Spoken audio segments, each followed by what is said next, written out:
is happening in America, where the leaders of NATO nations have described China as a decisive enabler of Russia's war on Ukraine, in the sharpest criticism that has been leveled yet by the alliance at Beijing over the conflict. During the NATO summit, which started on Tuesday and ended Thursday, there were leaders from 32 NATO members who signed a 38-point declaration. The document accuses China of enabling the war in Ukraine through its no-limits partnerships and support for Russia's defense industry.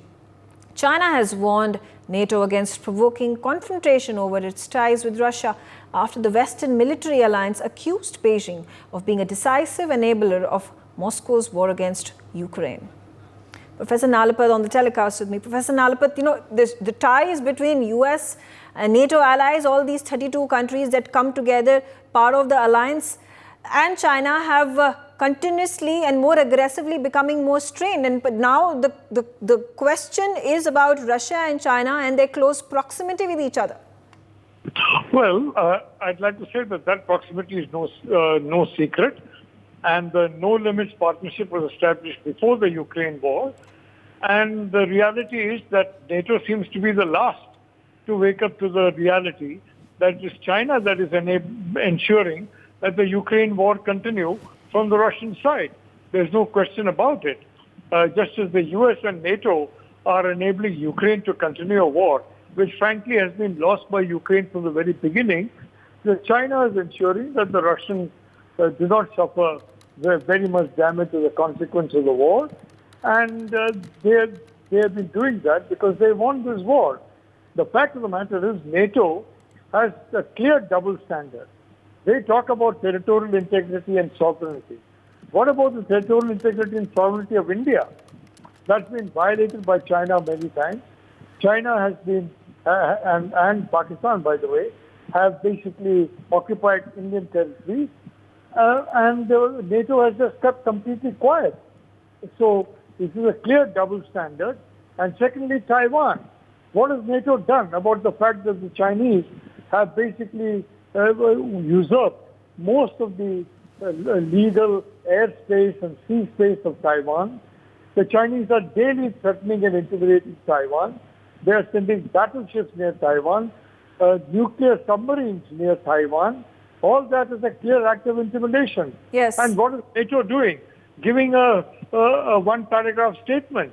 So frankly, NATO, as far as Taiwan is concerned, it hasn't got 100 of the assistance that Ukraine has got.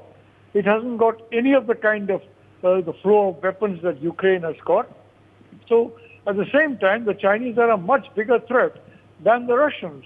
And the Chinese are by far the biggest threat, including to NATO. Yeah, because also, since you talk about Taiwan, and it's interesting to note because what was expected was NATO's push towards greater cooperation with Indo-Pacific nations. We saw that Japan and South Korea and Australia, they were all invited to the NATO summit. And there you have it. In contrast, the focus continues to remain on Ukraine. And like you said, there's been little that is being done for the dispute that Taiwan has been facing for long, along with Japan. You're perfectly right. You're perfectly right on that. And the reality of the situation is that Russia has always been enabled by China right from 2012 onwards, when it took over certain territories in Ukraine that were Russian-speaking, and which the Russophobic Ukrainian government was discriminating against. So that is absolutely correct.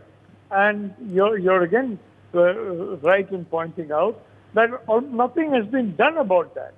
Look at it. I mean, nobody is expecting NATO boots on the ground, but we are expecting a greater presence in sea and air, a much greater sharing of intelligence, and a very much better logistical route for supply of essential equipment in the advent of hostilities. It's not only China. The whole of ASEAN is facing the threat from China. So it's not only Taiwan, it's not only India, but Taiwan is facing by far the greatest threat. And if I may say so, the response of NATO has been, this is to basically satisfy their audiences back home. Many people in Europe are turning against China. Yeah. And NATO has got to show that it's opposed to China. But regrettably, NATO is still an alliance centered on Europe and on European countries. And frankly, the rest of the world is hardly as important as Europe as far as NATO is concerned, which is quite a surprise, given that the United States and Canada are both members of NATO. They are North American countries. They have equal problems in the Pacific as in the Atlantic. But yet both the U.S. and Canada have been screaming hoarse over Ukraine and saying very little about India and doing very little about Taiwan. Yeah. For more such videos, subscribe to the NewsX YouTube channel, hit the bell icon.